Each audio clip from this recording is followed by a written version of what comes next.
dia, classe. Um ótimo sábado a nós. Eu estava ouvindo os pedidos. É incrível como nós temos as nossas necessidades e elas, nesta classe aqui, eu dou aula também para uma das turmas, e os mesmos pedidos que nós temos como adultos, os nossos alunos do ensino médio, que frequentam essa classe aqui também. A gente tem procurado orar, tem procurado interceder, e realmente estarei me lembrando aqui da classe do pastor Moisés, Nelson. Agradeço o convite que foi feito, na ausência dele. E você que é nosso visitante, seja da igreja ou de outra igreja, também é muito bem-vindo aqui no nosso meio. Você se sinta bem aqui entre nós, tá bom? Nós temos alguns minutos aí para pegarmos a essência da lição, e eu o convido a abrir em Jeremias capítulo 1. Abrimos também o último trimestre, e esse trimestre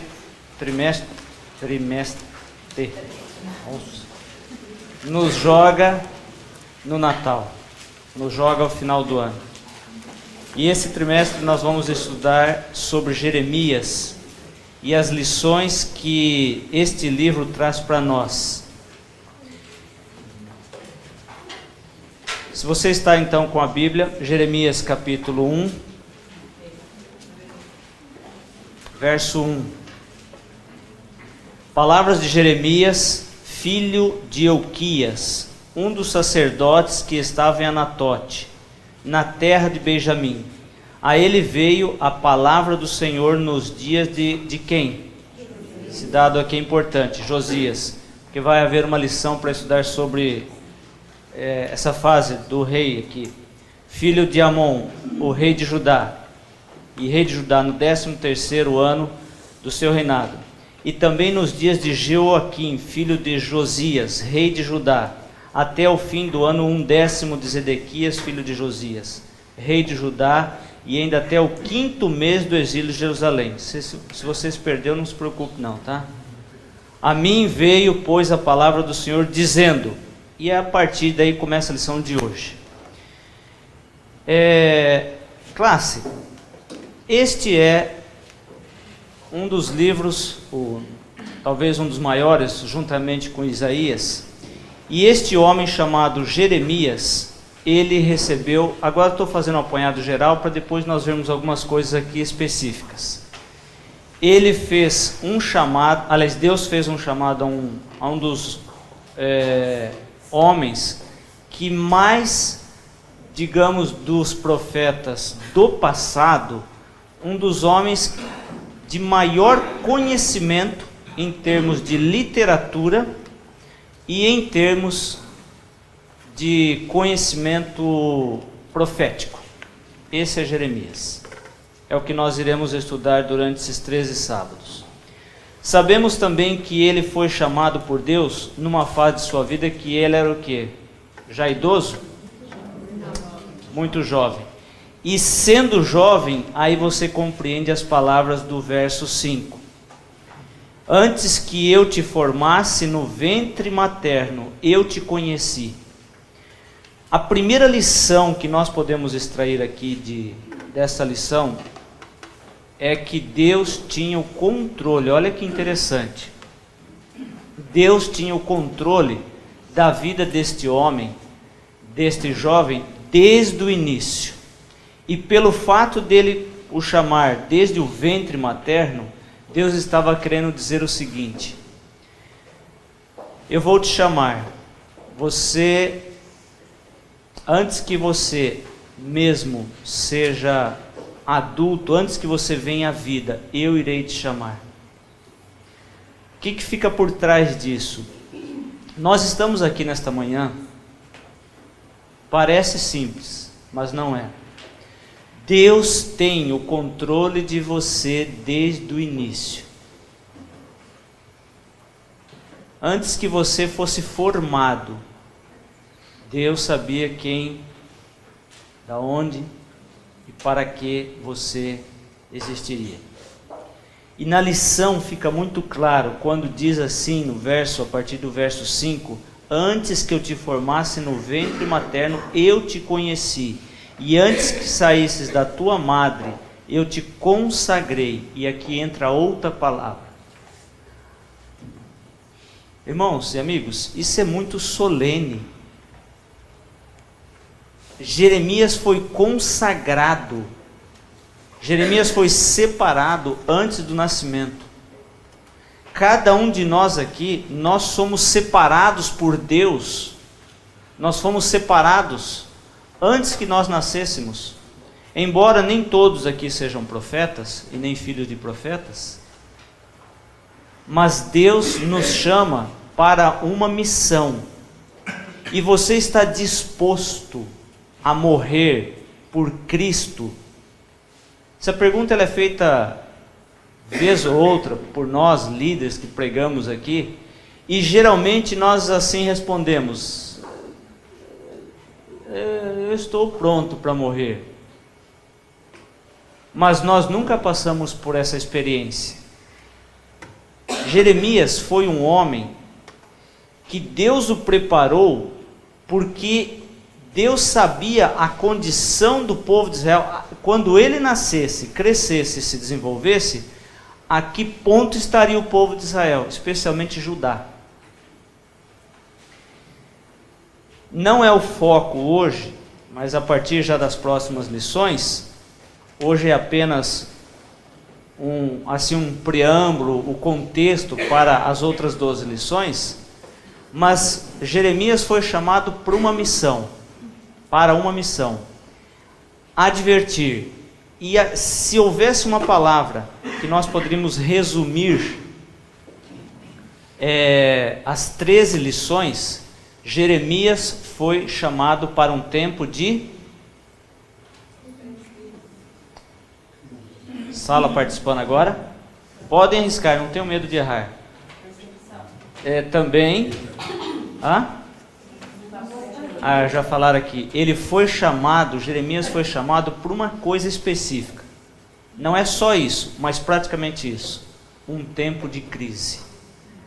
Crise política, crise espiritual, perseguição, como alguém falou aqui. E é neste contexto que nós iremos estudar essas 13 lições. E ao nós estudarmos estas lições, nós temos que trazer o contexto para nós. Porque, segundo o que eu posso notar, a igreja está passando por um momento de crise. Sempre esteve, mas agora vai se intensificando. O mundo está passando por um contexto de crise. Sempre esteve, mas agora está se agravando. E é nesse contexto que você é chamado a ser um Jeremias. Aí nós precisamos compreender o que foi que Jeremias fez. Porque na tarefa de Jeremias está a tarefa de cada um de vocês aqui dentro, de cada um de nós. Eu já vou te adiantar, o assunto é sério. Porque não diferente de Jeremias, a maior tarefa, a grande tarefa que Jeremias tinha, era de advertir, de sacudir o reino de Israel, especialmente ali Judá. E ele conseguiu? Praticamente não. Também não é o foco desses detalhes agora. Vem aí as próximas. Mas já adiantando, o trabalho de Jeremias praticamente foi infrutífero. E o trabalho da igreja adventista, do 7º dia, na pessoas dos seus membros, hoje, tudo que nós fazemos, e especialmente aqueles que são líderes, parece que é infrutífero. Desculpa abrir um pouco meu coração aqui. Você admoesta, aqueles que assistiram o sermão, quer mais uma voz de profeta, Deus usando um pastor desse, como falou hoje o pastor Elbert? E nós vamos para a semana e às vezes aparentemente nada muda, e voltamos à igreja e recebemos o alimento, e eu pergunto, até quando nós vamos? Até o ponto que Deus permitiu, e disse assim: Jeremias, fique tranquilo, não é você que eles não estão ouvindo, eles não estão ouvindo, e eu vou ter que dar um jeito nesse povo. Aí vem qual foi o resultado de Deus? Qual foi o método que Deus permitiu? A destruição, o cerco. E como Deus irá fazer com este mundo hoje, com esta igreja? O mesmo método. É onde nós só conseguimos acordar, parece-me, né? Até aqui assim tem sido conosco. Parece que nós só conseguimos acordar quando acendem-se os fogos da perseguição. Já notou? Pastor, realmente nós estamos sendo chamados mesmo cada dia mais, né? E vamos entrar na perseguição agora. Essa semana eu estava vendo na revista Adventista online, falando que o Ben Carson, né, candidato lá, postou no primeiro colocado. Então começaram a vir as críticas, né? E aí, a revista mostra que num jornal, a circulação enorme lá, é a foto dele dizendo como alguém tão brilhante, um profissional tão brilhante, pode ser tão idiota. E aí fala, por quê? Eles classificam ele como idiota porque ele é fundamentalista. O que é ser fundamentalista? Acredita na criação do L. Segundo eles, ele está denegrindo, olha a palavra que foi usada, denegrindo a ciência, porque ele está, no caso sendo fundamentalista, ele está sendo muito simplista.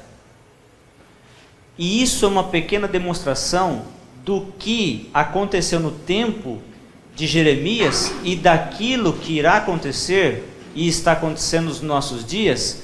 E aí a lição comenta que Jeremias entra como um tipo de Cristo, que veio, pregou, não foi atendido na sua totalidade, foi morto, e que juntamente com outros homens, outros profetas do Antigo Testamento, ele entra como uma espécie de modelo do que Cristo passaria mais tarde.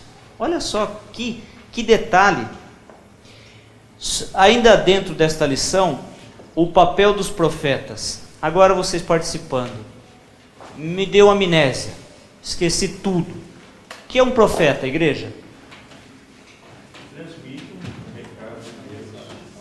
Qual é a função do profeta?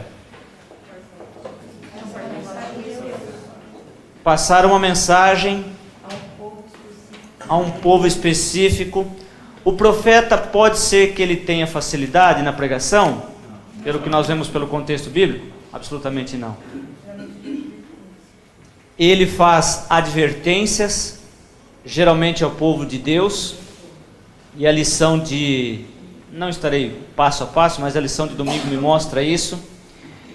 No contexto de Jeremias, nós podemos observar a sua família, olha que detalhe a sua família.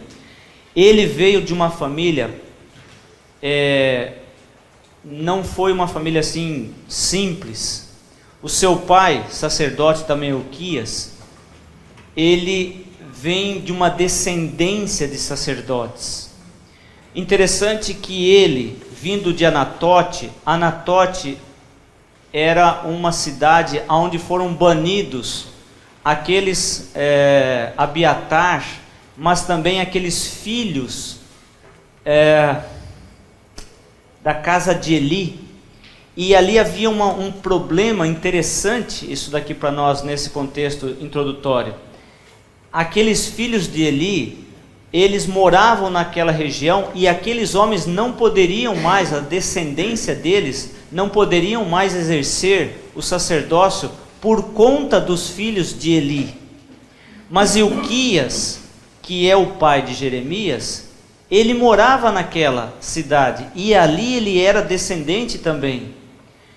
Interessante que Ilquias não exerceu o trabalho, mas era da descendência.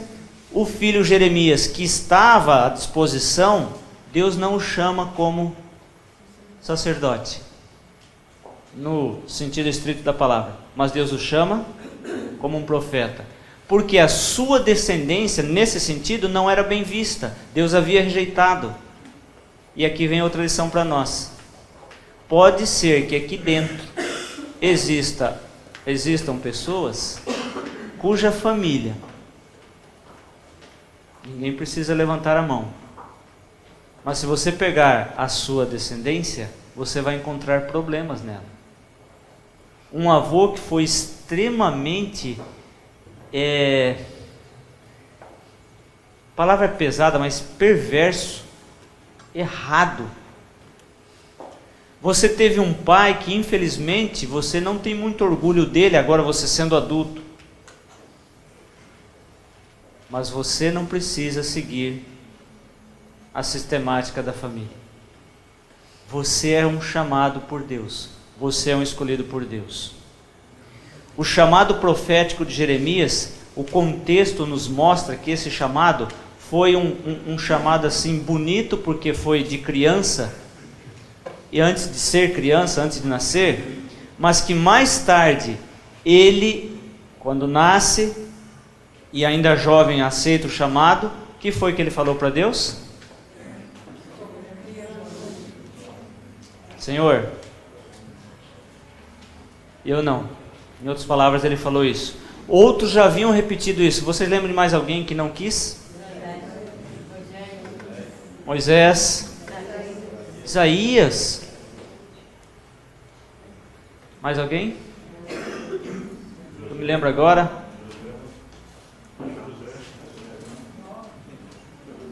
Jó. Ellen White, depois mais tarde, também resiste. Percebe que esses homens, essas mulheres, eles sentem a fraqueza e diante do chamado de Deus eles dizem não? E nós hoje? Vocês acham que nós podemos recusar hoje? Como que se daria o chamado hoje? Vamos para o lado prático da lição já. Deus chama hoje profetas? Não no sentido assim de descendência de profetas, mas Deus nos chama? Chama. Como isso se dá na prática, igreja? Sala? Ide. Como é que eu sei que eu posso ser um escolhido? Porque todos nós somos chamados. Alguns separados para a função de liderança, como o caso do Nelson, um exemplo aqui, que todos os sábados está aqui à frente da classe. Outros chamados para o ministério sacerdotal, como pastores, no meu caso. Não vamos muito longe. Aos 14 anos, eu não sabia que Deus estava me chamando. Mas numa aula de ensino religioso em Londrina, Deus falou comigo, embora naquele momento eu não sentisse, mas ela se manifestou da seguinte forma. Cheguei para a minha professora de Bíblia, a professora Lúcia, esposa de um pastor, pastor Edson, e eu disse assim, professora, ela já estava recolhendo o material dela, e saindo porque era a última aula da manhã. Eu disse assim, professora, o que tem que fazer para ser pastor? Eu tinha meus 14 anos, hoje estou com 50, 49. E ela disse assim, olha, Daltinho, você tem que terminar a 8ª série, fazer o 2º grau e ir para uma faculdade nossa lá em São Paulo. E aí?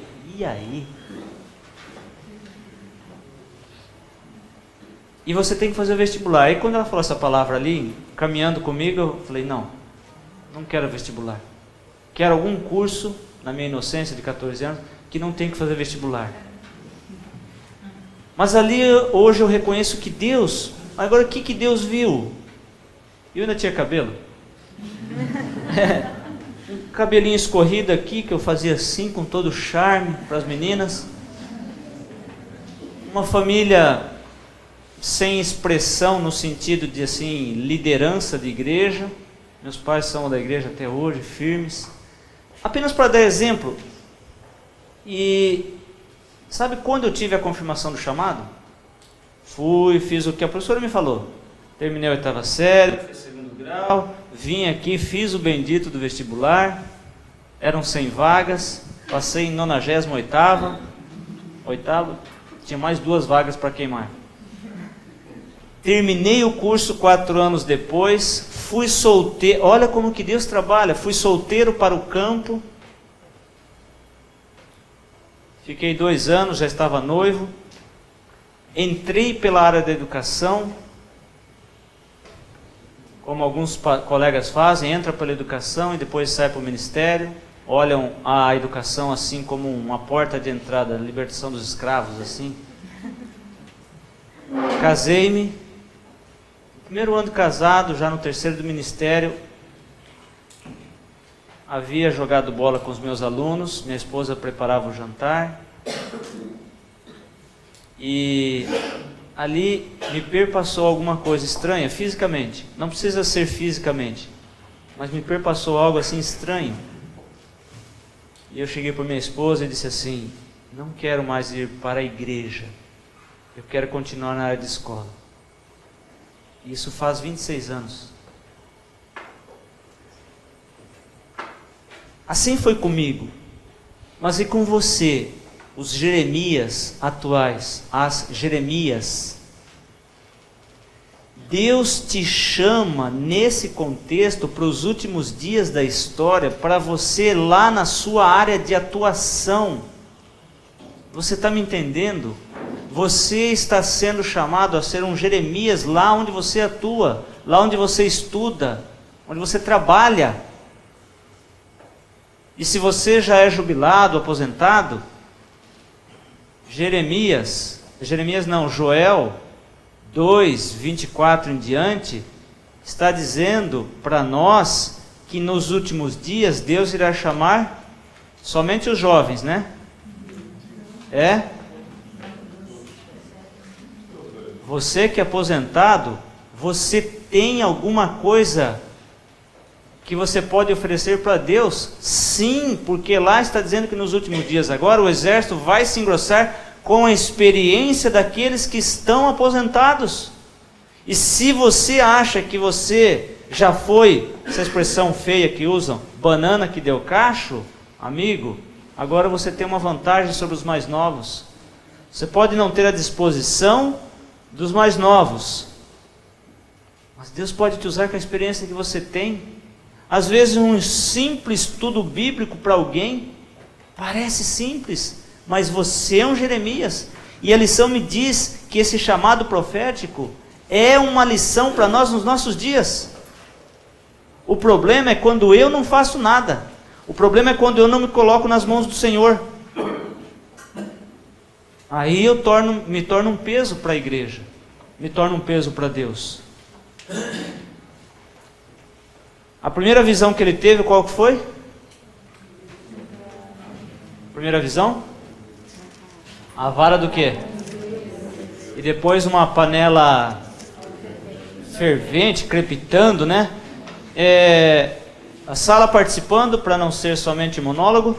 O que significa essa visão da sala, da vara de amendoeira? O que Deus estava querendo dizer para o profeta logo no início? Há quem diga que essa tradução significa de amendoeira, é uma palavra ligada a vigiar. E Deus estava querendo dizer o quê? Eu vigio sobre, a minha palavra vigia sobre o meu povo. E você, Jeremias, eu estarei vigiando sobre você. Fique tranquilo. Quanto a você, pregue. E mesmo se você receber duras palavras, mesmo se você receber resistência, eu vou estar com você. E depois a outra, que não fez parte dessa lição aqui, mas a outra visão, a da panela, diz que ela estava com a boca virada para onde? Para o norte. Símbolo de que eu vou mandar a perseguição do norte.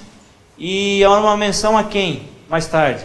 Um dos primeiros reis que Deus teve que usar. Nabucodonosor, que veio do norte.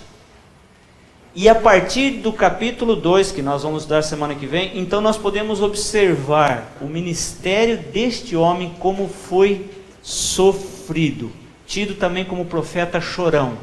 Chorão não porque tivesse medo, não porque fosse mole, mas chorão porque ele pregava e a sua mensagem aparentemente não era ouvida. E ele sofria com aqueles reis, ele sofria com aqueles homens. Eu chamo a sua atenção por último, recapitulando então, ele foi chamado por volta do ano 647, um dos poucos homens que o próprio Yahvé, Jeová, assumiu a responsabilidade, esse foi Jeremias. Quando Deus lhe falou, Jeremias mostrou o acanhamento que nós falamos, e o que Deus disse para ele? Eis que eu não sei falar, mas Jeremias, eu não estou atrás de quem não sabe, quem sabe. Eu habilito aquele que eu chamo. Eu dou condições para aquele que eu chamo. Jeremias era um pesquisador, como eu disse no início. A cronologia dele passa por os reis e o período que ele foi profeta foi um dos momentos mais difíceis de obediência ao povo de Israel, especialmente Judá.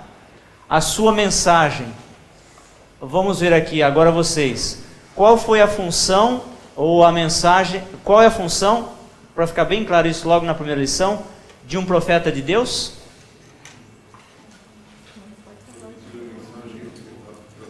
Transmitir a mensagem.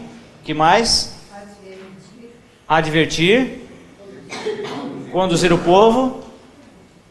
E o fundão aí, só vocês da frente aqui. Qual é a função dos profetas?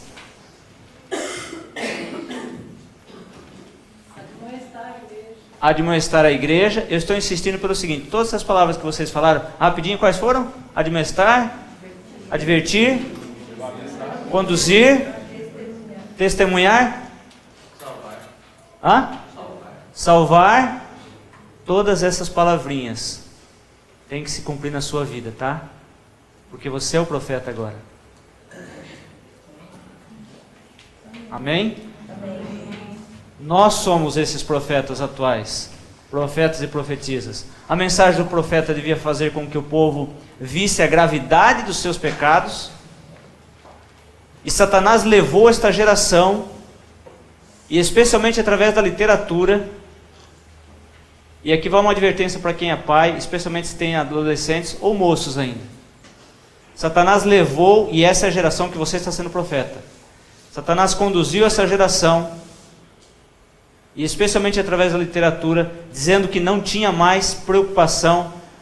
Lembra do nosso tempo que nós éramos jovens? Que nós olhávamos para Conde Drácula e achávamos uma coisa assim meio horrorosa? Através da literatura, Satanás colocou que esses Dráculas, essas coisas, hoje é um camarada sarado, e você sabe, não sei se você sabe do que eu estou falando, da atual literatura, e o mal que era mal no passado, essa geração não é mais mal para eles. Essa é a geração que nós estamos sendo chamados. A comunicação dos profetas era por visões, sonhos, isso nós sabemos. Saberiam completar isso daqui? Assim como no passado, a pergunta para os nossos dias é a mesma do tempo de Jeremias. Assim como ele falava, daremos ouvidos às advertências deles. Deixa eu falar com um profeta agora, bem pequenininho, tá? Profetinha. Mas vocês, não que eu seja melhor que vocês, mas falando como um representante de Deus, porque um dia eu fui separado ao ministério. Igreja, vocês ouvem ainda o que nós falamos para vocês? Não, ouvir vocês estão ouvindo.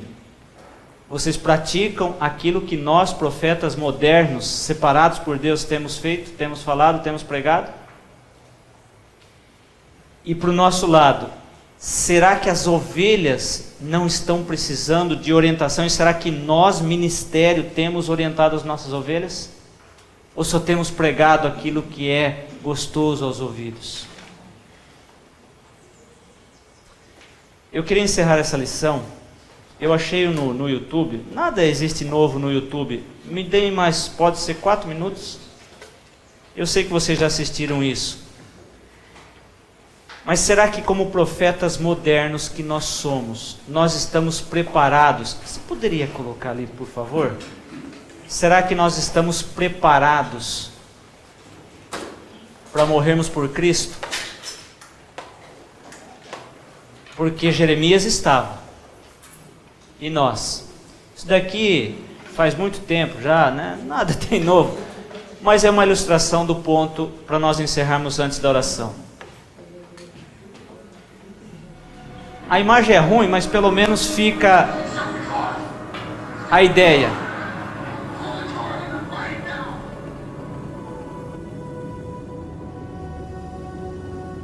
Oi, quer uma carona?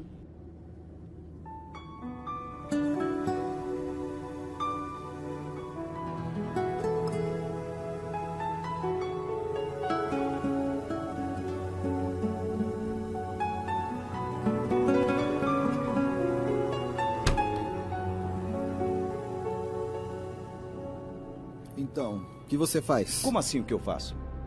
Então, estou aqui no meio do nada, em uma tarde durante a semana. Você realmente acha que eu tenho algum lugar para estar agora? Ei, eu não queria te julgar pela aparência. Sim, queria sim, só não disse. Olha, o mínimo que eu te peço... Querido, não. Deixa-me terminar. Olha, eu peço só um pouco de respeito, certo? Depois de tudo, fomos bem legais, a gente dá uma carona. Afinal de contas, você era um estranho pedindo carona na Sim, estrada. claro.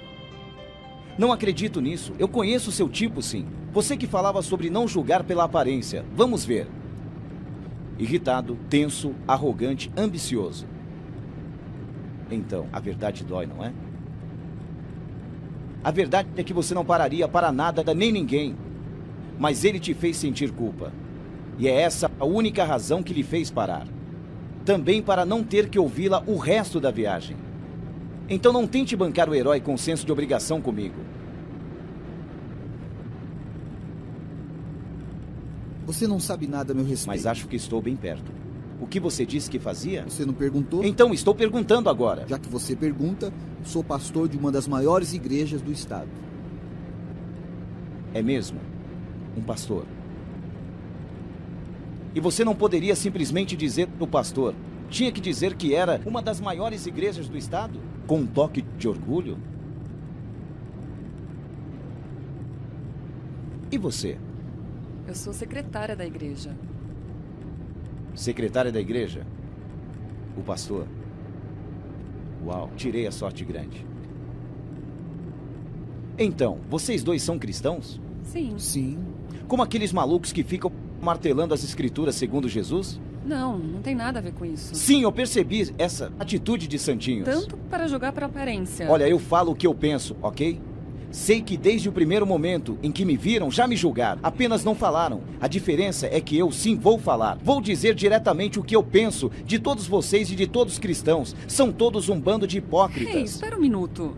Deixa eu terminar. Vocês são obcecados com algo que não veem nem podem provar. Passam todo momento possível na igreja, mas se são provados, nem sabem em quem creem.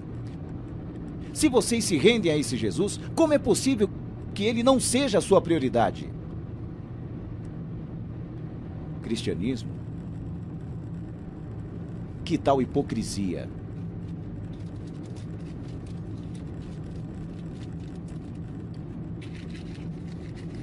Eu sugiro dirigir em silêncio, em paz, assim te leva até onde você queira ir. E quando estivermos perto de onde queira ficar, me diga, te deixo descer. E continuamos nosso caminho. Ou você dirige o caminho todo até onde estamos indo e te deixo lá. Combinado? Não estamos combinados. O quê? Não estamos combinados. Então o que você sugere? Pare o carro. Absolutamente eu... Pare o carro. Eu não vou parar o carro bem aqui. Sim, você vai. Oh, espere, o que você está Eu fazendo? sugiro que você faça exatamente o que estou te dizendo, a menos que você queira ver alguém bem próximo de você morrer. Oh, meu Deus! Agora que sua vida está em jogo, é tão fácil clamar por Deus, que conveniente. O seu Deus é a razão pela qual eu faço isso. Porque eu não acredito no seu Deus. Também nunca encontrei um cristão que verdadeiramente acreditasse em sua fé. Eu acredito. Você acredita? Você quer morrer? Eu acredito. Você quer morrer pelo que você acredita? Vamos lá, é a sua chance. Vamos lá, é a sua chance de declarar ao mundo sua fé. Dê algo que custará tudo para você. Você ama esse Jesus mais que a sua própria vida? Você entende que te matarei baseado na sua resposta para essa pergunta? Você ama esse Jesus mais que a sua própria vida?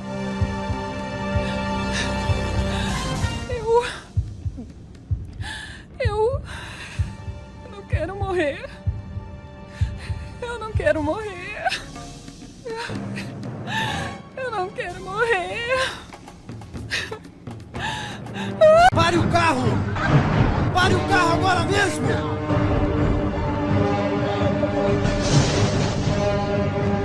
Saia! Seu Deus é a razão de eu estar fazendo isto, porque eu não acredito no seu Deus. Eu nunca achei um cristão que verdadeiramente acreditasse na sua fé. Vire-se e fique de joelhos, agora mesmo.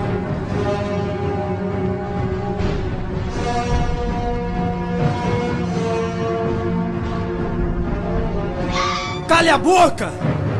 Entre no carro e não se mexa!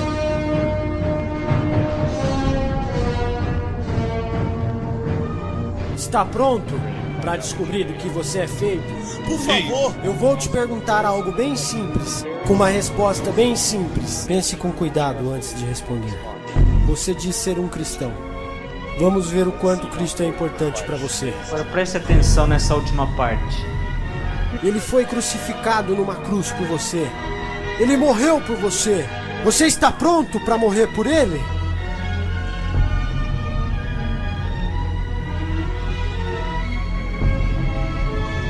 Eu vou te fazer uma pergunta e você tem 10 segundos para responder.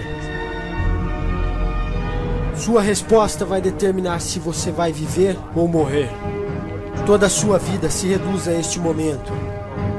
Você está pronto para morrer pela sua fé?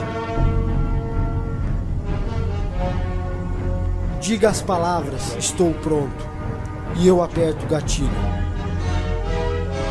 Se não, eu te deixarei viver. Sabendo que toda a sua vida você foi devoto a algo aparentemente que não significa nada. Então, você está pronto para morrer pela sua fé? 10, 9, 8, 7, 6, 5, 4, 3, 2, 1. Eu não estou pronto.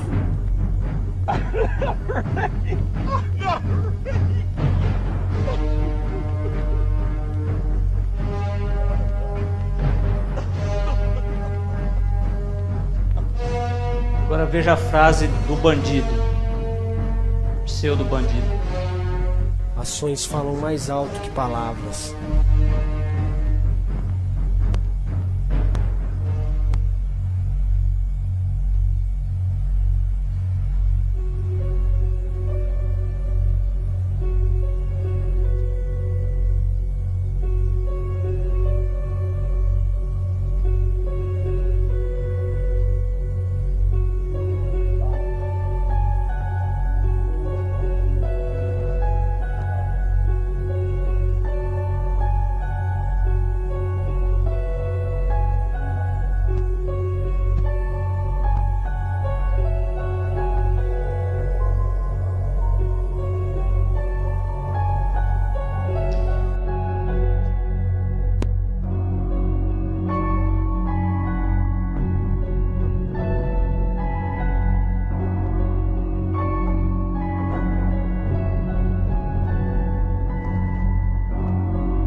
Eu encerro o meu caso.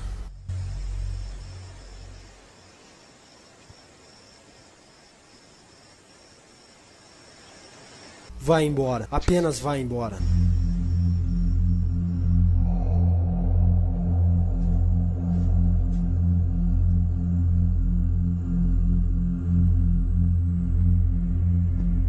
Se você está disposto a morrer por ele, então você deveria estar disposto a falar dele para alguém como eu.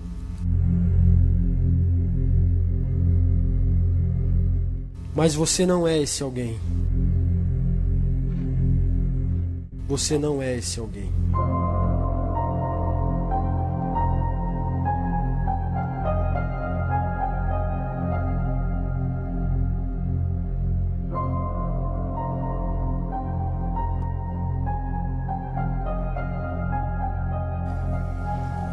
Eu queria que você entendesse que, infelizmente, nós somos esse homem. O bandido aqui precisaria só de alguém que testemunhasse. Deus está nos chamando nesta lição, nessas 13 semanas, a nossa atenção se nós estamos preparados para morrermos por Cristo. E aí eu te pergunto, você está preparado? Nós estamos sendo chamados. Nós estamos sendo convidados. Deus te abençoe. Você possa ter um sábado muito feliz e um trimestre abençoado. Oremos. Senhor Deus, toma nossa vida, cuida de nós ao longo deste final de ano e que diante destas lições, através desse profeta, nós possamos ter a certeza de que estamos no caminho certo e vamos confirmar o chamado que o Senhor está nos fazendo a cada dia. Por Jesus, amém.